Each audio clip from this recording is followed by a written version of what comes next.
not only to the Canadian diaspora, but to the world over, because I know they are watching.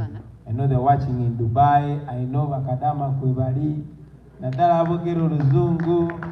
I know they're watching in America, in the UK, and back home. So it's a big opportunity, and I want to take the honor to welcome you, ladies and gentlemen, for the very first NUP convention here in Canada. Yes, it's amazing that even with thousands and thousands of miles away from home, you comrades continue to show commitment to the struggle to change things back home. Thank you very much. This, for me, is evidence that, you know, our aspirations and our dreams, our shared vision is not only possible, but it's inevitable. It's a must. It's going to happen. You all remember that ever since we started, or ever since we publicly announced our resistance to the dictatorship back home, our journey turned, and it has been a journey of fighting, a journey of struggle, a journey of courage, determination, and of course, sacrifice. We've met, you know, I survived the Arua incident. I survived. Jimmy Galukande, Peter Mwanguzi, Sheriff Matovu, Davis Matambi, Abdallah Gibusiwa, Livingston Katushabe, Swai Bukatabi, Siraje Mudedo, Joseph Muganza, Stanley Rwanga, and many others have spent almost 3 years in prison without trial. Their only crime was to support me, was to support the opposition. You know, they're going through hell, as you can imagine, the prisons of Uganda. You know, as we speak today, more than 20 of our comrades who were abducted before or immediately after the election have not been seen ever again. These were brothers, these were husbands, these were people's sons. You know, up to now, we don't know the whereabouts of John Bosco Chibalama, who was abducted on the 3rd of June 2019 from Kenya. We don't know the whereabouts of Michael Semodu. Michael Semodu was abducted from Kasubi on 28th November 2020. We don't know where Damolida John is. He was taken from Chiseka on 21st December 2020. Mbabazi Moses, we don't know where he is. He was abducted from Chiseka Market also 26th November 2020. We don't know where Nalumo So Vincent is. We don't know where Okwago Martin is. They were both abducted on November 3rd, 2020. Kanata Muhammad was abducted from Mukono 23rd December 2020. Same Pija Yuda was abducted from Mukono December 19th, 2020. Mosisi Mbowa was abducted from Kasimi on December 18th, 2020. Chiria Peter was taken from Nansana on 1st December 2020. Wangolo Shafik and Zimola Dennis were abducted from Nansana on 25th November 2020. Wemba Mustafa was abducted from Nansana November 2020, 19th November. Mubiru Hassan was taken from Kawala on the 20th of November 2020. Sesazi Isma was taken from Machinde on 19th November 2020.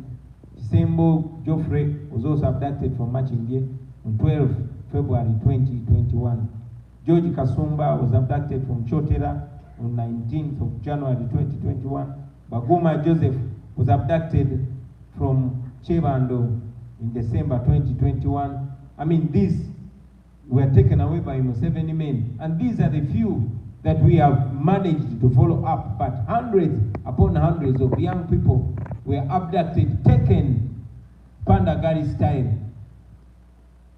They've never been seen again.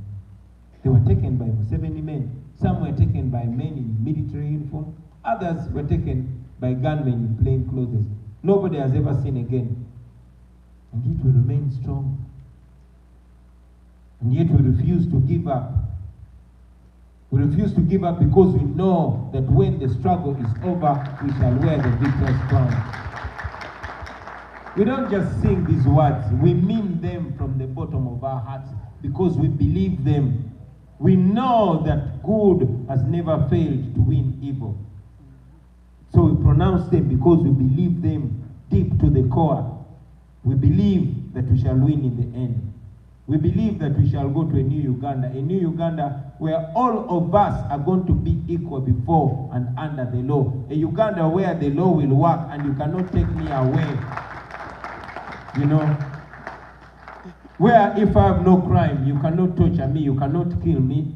That Uganda will happen because that is what is written in the Constitution. If it was not written anywhere and we're just talking about it, we would despair. But it is written in the Constitution. And it is our right to be free. We know we'll get there. You know, we'll get to a country where there are equal opportunities for every citizen, regardless of their tribe or religion or social status. We know that Uganda will come. In a Uganda where we'll be proud to call it home, where all of you will not have to run away. Sure. That country will happen. We shall get it because we believe. And because we believe it, we are ready to walk through any valley or to walk through any hill. We are ready to face all challenges and overcome them. We know we'll get to that country. This Wednesday, when I was in Arua with the team, we concluded our nationwide tour. We were able, was it Thursday? Yeah. Yeah, phase 1. By the end of it, we had gone through, we had visited Ankole, we went to Toro, we visited Kasese in Wenzori, we had visited Chigezi, we visited places of Busoga, we visited Bukedi, we went to Bugisu, we went to Lango, we went back to Uganda, we went to Bunyoro, and we also went to West Nile. We literally reached all the 4 regions of the country. I believe many of you saw the massive welcome that we got from all over the country. In every single region we went, hundreds of thousands showed up physically. You know, they made it very, very clear that they are tired of the Museveni regime. They want it gone and they want it gone now. They made it clear. They received our message and they seemed to agree with us. They showed that they agree with us physically. They showed that they are tired of the poverty and the economic marginalization according to their regions and their statuses.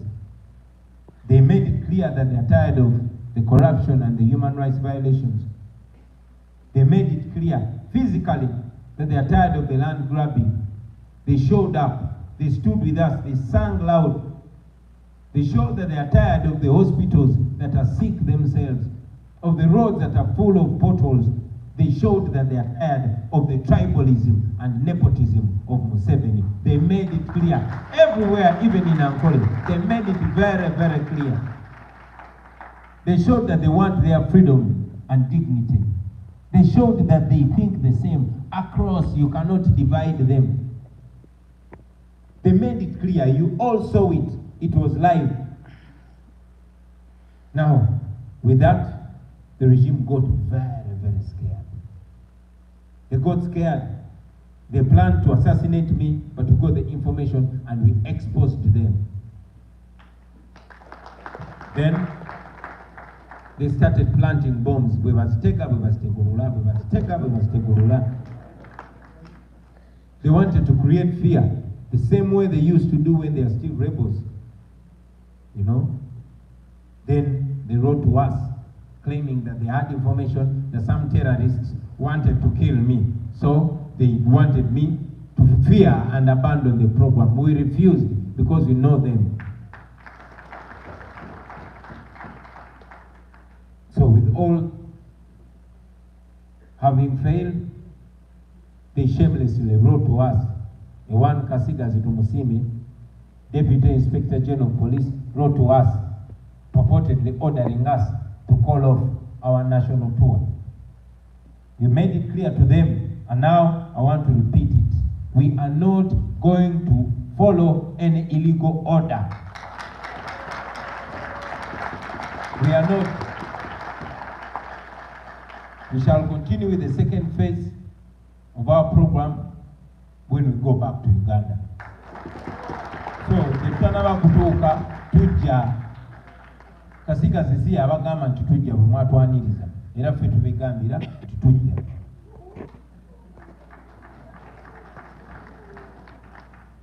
They seemed to want to intimidate us, saying we want to remove a legitimate government. We made it clear that our purpose is to mobilize people, but the sole aim is to remove Museveni from power. We don't mince words about that. We don't pretend about it. That is the mission. Because Museveni's regime is illegitimate. So we want to remove him and that small group of his fellow criminals out of power. Then we should again be able to start a country of our own.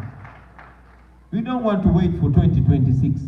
No, we want to remove Museveni as soon as we can. Yes, if we've not removed him, by the time we get 2026, we can sit with others and plan what next. But for now, we don't have time. We are impatient. We want to remove that thief.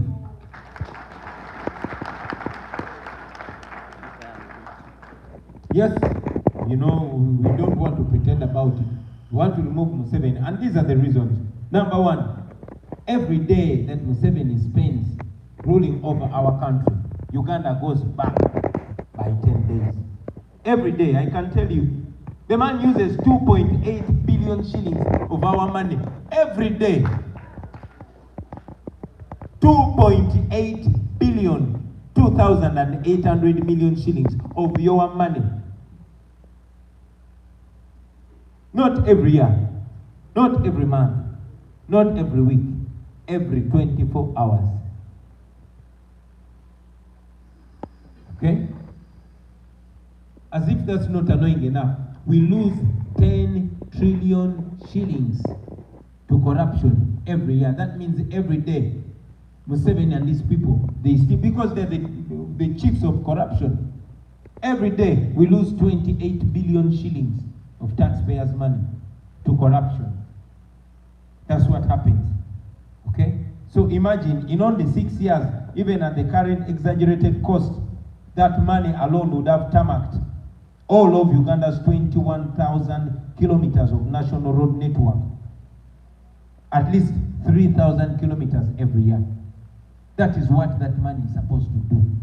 That is what that money can do. Abo bagayi buli mwaka babba network y'oluguudo namba. Like, seriously, it's not a joke. If there was no corruption, in just 6 years, ekyo kyandibadde kyaggwadda nga tudda ku kirala. But they've been doing that for 37 years. Now you understand why we must remove the guy. You know, just imagine a perfect road network. It would change the economic fortunes of the country. Obusobozi bwandibadde butambula bulungi, obusobola mwogene bwoba omusobola oluwo omusobola omutuuze ekabeera mayiro bulungi nnyo. But these people are thieves. That's why Museveni must go now. It's very important that we understand that, comrades. For example, isn't it shocking that there are only 90,000 jobs on the job market? And then we have, you know, people, 700,000 people who join the job market every year. Emirimu giri emitwalo 9. Buli mwaka, job market eyingiza abantu emitwalo 7. In such a young country, Uganda. You know? But we've always argued it that if we had better investment plans, that would be because I mean the world is a global place. This alone would change fortunes for our people. If we had balanced opportunities, if we implement an economic system that empowers people from different regions, you know, we can solve these problems. But guess what? Museveni does not intend to solve that problem. That is why we are where we are. That is why many of you leave home. That is why many want to leave home. But we have to fix home, guys.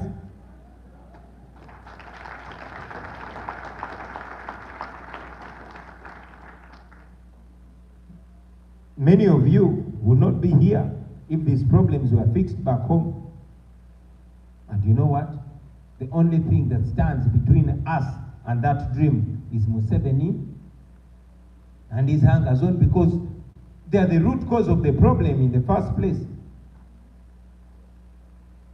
So, we are here to remind you that this man has maintained himself in power by disempowering the rest of us, by dividing us, and like our SG said, by throwing crumbs to those voices that come up to suffocate and silence the rest who would have changed things once and for all. That's why we're fighting. That's why we want to remove the guy. That's why we are here.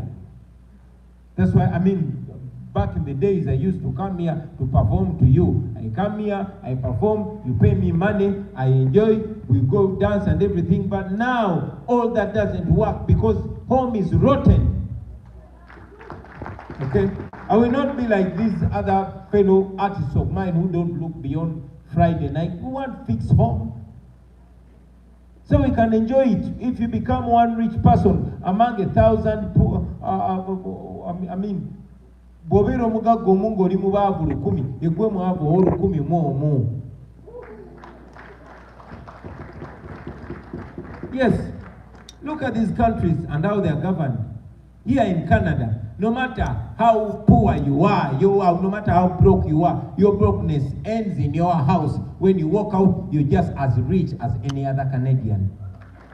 The good roads, the hospitals, the security, no matter how broke you are. But back in Uganda, no matter how rich you are, your richness stops in your house. You walk out, you're just as poor as Kabaya. I can tell you. You saw Aponye, he had an accident. The same thing that would happen to Eddie Mutwe happened to him. That's why we want to fix it. Our country is rich. It is rich. We are very rich. But because some few people think they should build a monarchy, and therefore they are going to do that at the cost of the livelihood of 45 million people. That's why many of us take the risk. We know how risky it is. But we take it on because we know that if we inspire all of you, if we can charge all of you internationally, you here in Canada, those all over the globe, and most importantly back home, we can change things, guys. You can be remembered as the generation that said no to nonsense and changed it. There was a generation that changed Canada. There was a generation that changed America. There was a generation that brought the French Revolution that changed France forever. There's always been a generation. Joel Senyonyi has just said it, and I want to repeat it. Frantz Fanon said, every generation must discover its mission and then betray it or pursue it. You cannot pretend anymore that you don't know your mission. Chetukoze tubibabulidde mubimanyi munaagana buganyi n'oyo ajja gwe bakozesa bano ba oppressor bamwe ne bajja eno mu diaspora ne babalimbalimba nga yabayitamu omanyi omwana omugagajja omanyi kwatayo zino. Can you imagine otunda ky'omanyi era you go back home and look yourself in the mirror and you say, am I really human? Am I normal? Whom are you? What are you? Ate no tusaaga naye nga tuli serious. It's a very serious thing. You know, some of them bantu bakulu. They come to you, they are smart. purportedly moral, but saying something very immoral. Bringing people here, which people support the rape of your sisters, the castration of your brothers and sisters, because they say they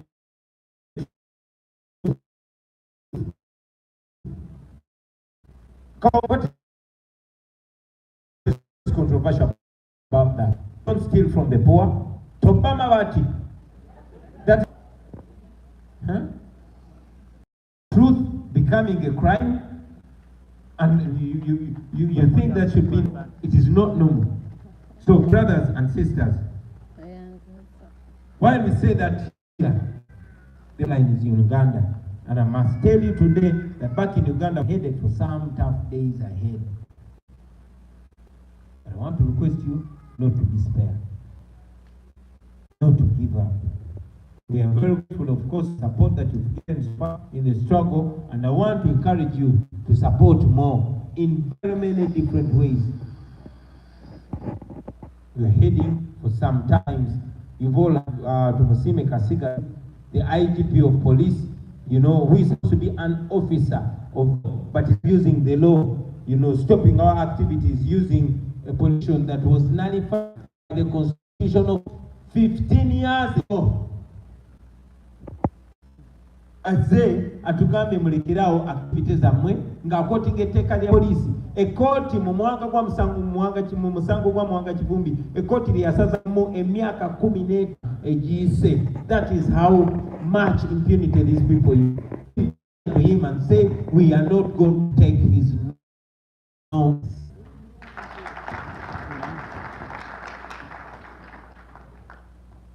I want to say it again, that I'm personally going back home and I'm going to lead our people, and I'm asking all of you here in the diaspora to please play your part. You have seen in the last 3 weeks, we've been able to move around the country without being tear gassed or being shot with bullets. It is not that Museveni loves us so much. No, it is because of the pressure of the international community. It is because of these blockages of the finances going to Uganda. It is because of ultimate pressure that has come from the international community. But I want you to know that the international community cannot pressure Muslims unless you pressure them. I repeat it. The international community cannot pressure Muslims until you pressure the international community. You people, you have luxury of the right to protest. I call it a luxury because we don't have it home. So please make use of it. Take advantage of it. Every time you protest and demonstrate, you are saving a life back home and you are helping to liberate your country. So please don't take it for granted. We need it. We need you to do that. Please do it. When I was, you know, detained in Arua on August and you protest, I was to be killed. But you came out, especially you, the people of Canada, you started it. You came out in large numbers. The regime was pressured and I was released. So if you are going to doubt the power of your demonstrations, I am here alive because of your demonstration. Every time you think of not going to a demonstration, please remember that it is because of a demonstration that you still have Bobby Wine here. That is a weapon that I want you to know. It is bigger, it is more powerful than missiles. Use it. You did it for me before you were even organized and had a leader. And we can do it. Yes, we can. Let's do it, my brothers and sisters. I want to request you. First, organize. Try to connect and organize as much as possible. Be organized. It was spontaneous. You came together, you saved me. So imagine how much more you can do when you are organized. We can do it. You know it is back home. So please organize. Organize. Let us connect more. I also hope to come back, you know, and visit not only here in Toronto, but more cities, not only convention, but town halls. You know, I know there are much more people than here, but I don't mind coming back here when there are no flowers, when there's no food, just seats and the microphone and we talk. I will come back, and I will encourage more comrades to come back so that we connect more and more and more. I want to request you to build a strong chapter, and not only a strong chapter, but a strong community. I am so glad that you people are behaving like we are already in power. You make me feel like I'm real president. Yes, it is our duty. What we want to do for our people when we're in power, where we can start doing it, let us do it. Be open to other Ugandans. Show them what we can do as Ugandans. Receive them. Many of them are running away from death. Many of them are running away from actions. Many of them are running away from the miserable economic situation back home. Receive them.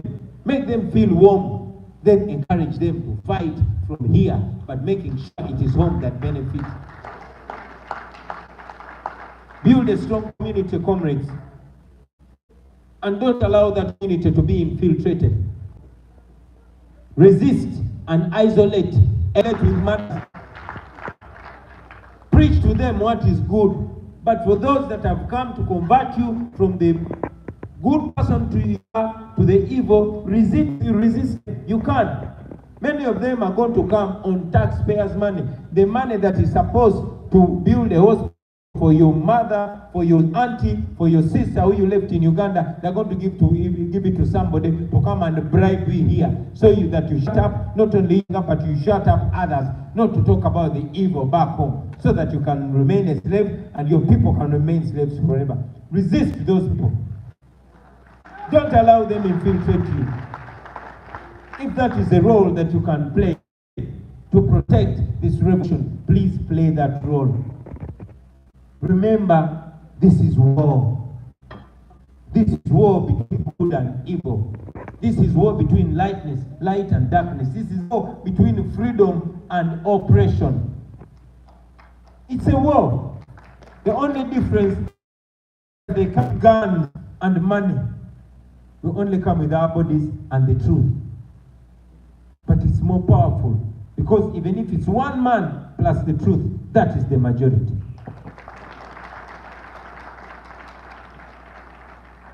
So I'm requesting you, brothers and sisters, play your part. Demonstrate, protest, put pressure. When they tear gas us, don't stop. When you see them pushing us around when we go back home, don't stop. When they arrest us, don't stop. Even when they kill some of us, please don't stop. Do not stop if you want to test in Uganda. Please don't stop.